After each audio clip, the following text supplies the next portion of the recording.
ওকে ডাকতে পাঠিয়েছিলাম দরিদ্র ছাত্র। কে ওটা? দাঁড়িয়ে রইলেন যে, বসুন।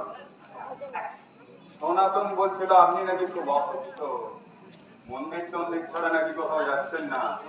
তা অসুখটা কি? এই বুকটা কেমন করে, একটু চলতে গেলে লাঠি ধরেছেন? আগে আগে তেমন ব্যালেন্স পাই না তো। কালকে কিনেছি, বাড়ির লোকেরা সব বকাবকি করছে। ও না, আপনি আসছেন না দেখে এসব সাজিয়ে বসেছে। আবার মধুমাতাল বলে গালাগাল দেবেন না। আমার কাদাতে শুধু জুতো আমার বাপকে জামার বলে, আমাকে জানোয়ার বলে, আর এখন মদ খাচ্ছি মধুমাতাল বলবেন না?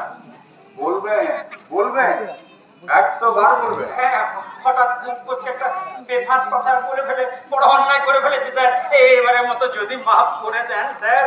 মাফ করে? এই যে মিস্টার হরিবাবু। হরিবাবু।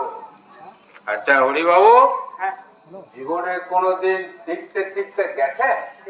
তাহলে সেখানে নিশ্চয়ই লক্ষ্য করেছেন, যদি একটা ভিখারি বাচ্চাকে দয়া করে 2 পয়সা দেয়, তাহলে অসংখ্য ভিখারিরা আপনাকে ছাঁকা বাঁকা করে ঘিরে ধরবে।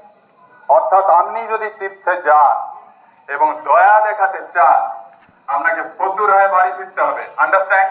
আগে তার মানে হলো, আমাকে যদি বিজনেস করতে হয় আর সবাই অন্যায় করলে মাফ করতে হয়, তবে তো হোল লাইফ আমাকে সবাইকে মাফ করে যেতে হবে। তবে তো 2 দিনেই আমার বিজনেস জকে উঠবে। আন্ডারস্ট্যান্ড? আগে হ্যাঁ, তাই আমাদের ডিসিশন হচ্ছে নো মার্সি। No mercy. আমি মরে যাবো স্যার। আপনার ইস্যু কটি?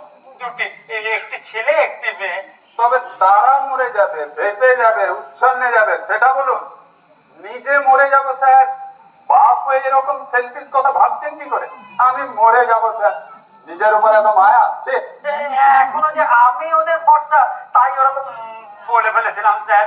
এবারের মতো মাফ করে দিন স্যার। এই যে হরিবাবু, হ্যাঁ, আচ্ছা আপনার স্ত্রী বেঁচে আছে? আচ্ছা, তার কথা ভাবেন। ভাবি স্যার, ভাবি স্যার। শুধু এই বদ জানোয়ারটার কথাই ভাবেন না, এই বদ জানোয়ারটার হাতের সুতোর উপর গোটা পরিবারটা ঝুলে আছে।